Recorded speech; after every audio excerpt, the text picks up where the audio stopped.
Avengers is almost here. Hey everybody, this is David, and today I'm going to be talking about my top 10 superhero movies. So as you can tell, I am really excited about the Avengers Age of Ultron, and it got me thinking, what video can I do? And I thought to myself, let's do a top 10 because it's been a while. And yeah, I thought I'd share my top 10 favorite superhero movies because I love superhero movies. They're like my favorite genre. I think some people are considering superheroes its own genre now that there's such a huge amount of them. And I'm going to admit this right up the front. There are a lot of superhero movies that I had to leave out of my top 10. I was going to make a top 25, but whenever I do top 25, I go on too long, and I thought I'd keep it short by making it 10. So there's a lot that I left out, and I hope, like, if I know a lot of people are gonna like hate on me probably for leaving some of their favorites out. Believe me, I probably love those movies too. It's just I can only fit 10 on here, so let's get started. At number 10, I have Thor: The Dark World. To me, this was the best Thor film. I love the first Thor film as well, but if I had to pick my favorite out of the two, I'm going to pick the second one. I thought it put Thor in a really cool position. I love Loki, Tom Hiddleston as Loki. To me, Loki is one of the best Marvel, probably one of the best supervillains of any superhero movie. And, his interaction with Thor really makes the movie what it is. And I know we had another villain in this movie that wasn't as good as Loki, but we had Loki, so it doesn't matter about the other villain. At number 9, I have X-Men 2, X-Men United. And yes, this was another really great X-Men movie, especially following the first X-Men film. And during this time, superhero movies were just starting to come into the public's eye because the first X-Men movie really made these movies popular and showed them, Hollywood and audiences that these movies could work.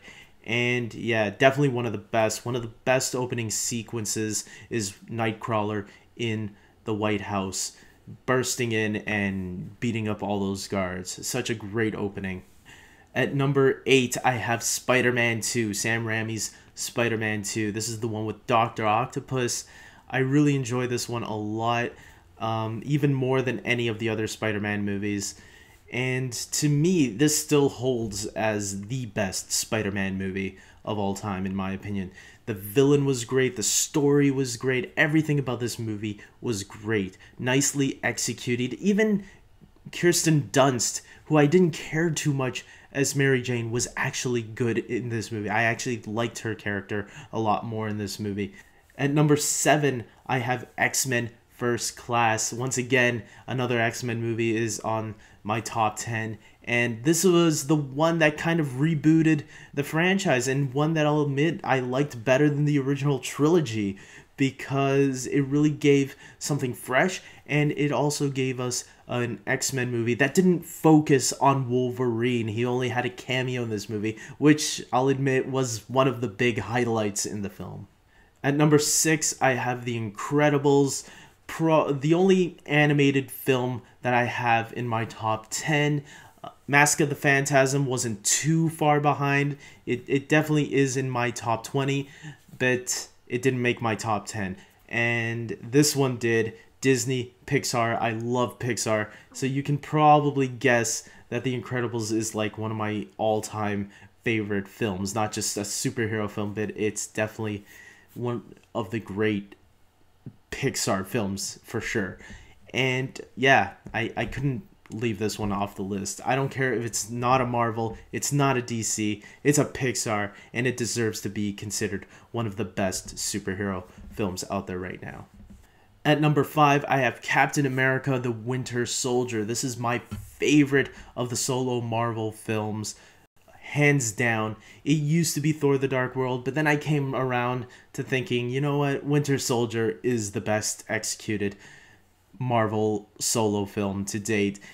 I mean, you watch it. It's an incredible movie. The action, the story, the characters. I mean, who knew Captain America, of all characters from the Marvel Cinematic Universe, could be badass? And this was definitely the one to put him now right up there. Maybe, among the top 3 for sure. At number 4, I have X-Men Days of Future Past. That's right, another X-Men movie in my top 10. This is an incredible film, and this one was really fighting for the top, the third place position, but it couldn't really make it. You'll see why when I get to the next one. But this one was so amazing, and it played with time travel so well. How can you hate it? It brought together the cast of X-Men First Class and the cast of the original X-Men trilogy and meshed them in a great story with time travel, action, and just everything. I loved it. It's definitely some of the best assembled cast that you will see in one movie. At number 3, I have The Avengers. That's right, The Avengers is the one that wrestled X-Men Days of Future Past for my 3rd position. And you guys are probably still thinking, how can this be so low? What could be in 2nd and 1st place that could be better than The Avengers? And, what can I say? This is a great film. All around, I give it a 10 out of 10.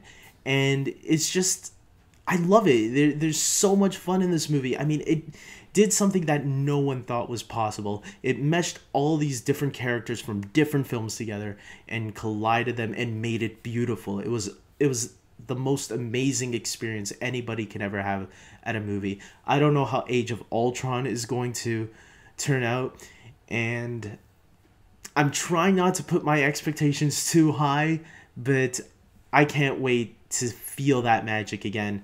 I doubt it will be the same feel that we got the first time, because this was a one-time experience. I think anything that tries to do the same thing is just copying it. So, but hey, 3rd place is still great, guys. At number 2, I have Man of Steel.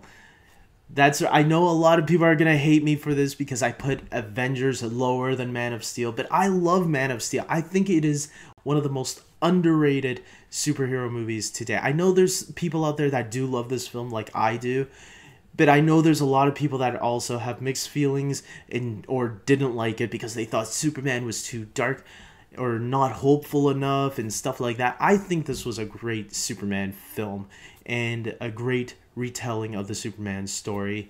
Yes, it was a little bit too dark, but to me there were still some hopeful moments. I don't think it was as dark and gloomy as a lot of fanboys like to think. And you know what? I know a lot of people that also did like the movie. So stop thinking about yourselves and, maybe take your nerd glasses off and take a look at the movie again, because it's not that bad. It's a really great movie, and as someone who loves a lot of incarnations of Superman, this is definitely the best origin of Superman to date. Oh, and I also have to mention one of my favorite action sequences with Zod versus Superman at the end is probably the best final confrontation with a villain that I have ever seen in a superhero movie. At number 1, The Dark Knight Trilogy. That's right. I am cheating here a little bit. I am putting all 3 Dark Knight movies at number 1. What can I say? This is an amazing trilogy. I don't just consider this one of the greatest superhero trilogies of all time. It is, to me, one of the best trilogies of all time. I put it right up there with the original Star Wars trilogy, the Godfather trilogy, and the Lord of the Rings trilogy. I just think this trilogy is simply that awesome. We have a great cast throughout all 3 films. Say whatever you want about Christian Bale's Batman voice. I don't think it's as bad as most people make it out to be. Heath Ledger is the Joker. It's going to be hard. Jared Leto has a lot to really go on, and after seeing that first image of Jared Leto, he's looking good so far, so I'm hopeful. But let's face it, Heath Ledger deserved that Oscar. This whole cast was great. Anne Hathaway, Tom Hardy, Liam Neeson, Michael Caine, I mean, the list goes on of the talent in this movie, and when you really watch the trilogy as a whole, it feels like a complete, well done trilogy. A lot of people will complain about The Dark Knight Rises. I loved it. I thought it was. Does it have. I thought it was great. Does it have its problems? Maybe a little bit here and there, but really, for me, it's hardly anything. I think I can overlook those problems easily and still enjoy The Dark Knight Rises as a whole, especially as something that completes this trilogy. So with that being said, guys, those are my top 10 superhero films. I know a lot of people are going to disagree with me on this, and I know some people will agree with me on some of them. So I don't know. What are your top 10 superhero movies? Let me know, comment below. And yeah, like if you like this video. And yeah, just comment. Tell me what you thought of my list. Tell me if there's anything similar to your lists. I don't know. Let me know, guys. And until next time, take care.